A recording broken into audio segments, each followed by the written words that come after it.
Okay, so I just cut off that old string heddle and tied a new one, and this is actually a much more precise one, so this is going to make me a little bit happier anyway. And yeah, you use an awful lot of scrap yarn when you're weaving.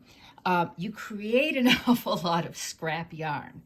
Part of the reason I need a 3 yard warp for a bath mat that's only going to be about 1.5 yards is I need extra warp length to tie on at the back of the loom and at the front of the loom.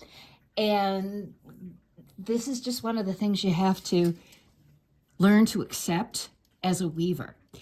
Fortunately, there are things you can do with the leftover loom waste, what's called thrums. For people who are very conscientious about that.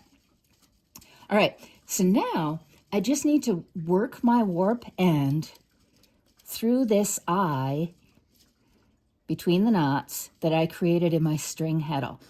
And I'm finding it a little difficult to do, perhaps because a sweet old cat is lying right where I need to step, and I don't want to cause a ruckus.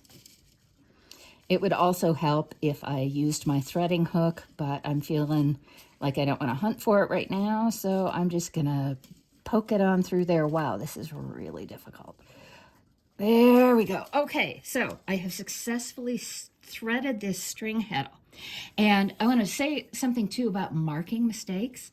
I have got this set of threads on just a pickup stick at the back of the loom, and the same set of threads on a pickup stick or a weaving sword at the front of the loom. It just makes it easier to keep track of where I am, because remember, there's 520 ends going on here.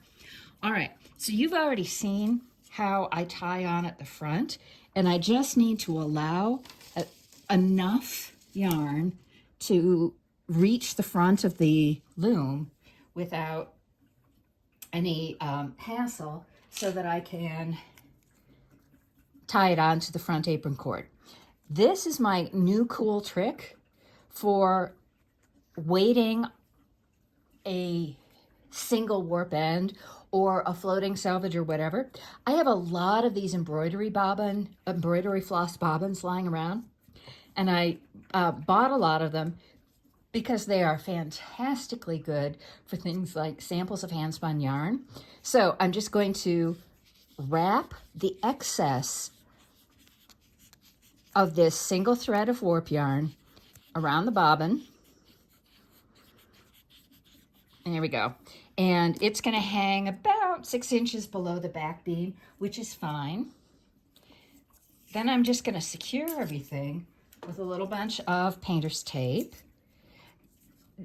Sadly, just putting it in the slot in the floss bobbin doesn't get the job done. So I'm going to tape it, and then I'm going to put some weights on it. I just happen to have these S-hooks lying around. People do all kinds of cool and simple things with their floating selvages and repaired warp ends and things like that. If you still have film canisters from the days before digital cameras, those are great. You can basically use anything. What you want to do is secure the excess length of the warp end so it doesn't get tangled, because that's going to lead to other problems. And you want to be able to weight it somehow. So people use fishing weights, all kinds of stuff. And now I'm just going to set this on the back beam, because if I let it dangle off the back beam, it's just going to slide right out of this heddle. So at the front of the loom, I will run this repair warp thread through the reed in the correct slot. Then I will tie that part back onto the apron bar just like I would. And as I weave, every time I advance my warp on this project, I'm going to have to get up and make sure that I've got enough loose warp thread hanging off this bobbin until I get to the next segment.